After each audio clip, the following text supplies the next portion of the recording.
contact them. You get hooed up, you're freed up. If you're not hooed up, you're tied up. You're trying to do every damn thing in your life all by yourself.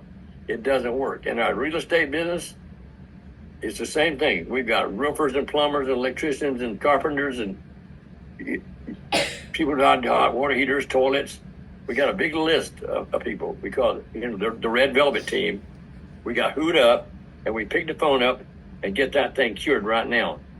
If you have a team member that's trying to do group and you don't do group, you can say, let me tie you up with someone else who knows what to do and how to do it. So that's what that concept means. If you're not hooed up, you are tied up, and you're just not going to build very much of anything. The minute you get hooed up, you can build as big a business as you want to, because the bigger the team gets, the more who's that know how to do things come on your team. So does that help, Corey? Brilliant. Thank you. All right. Savoy Abdi, you are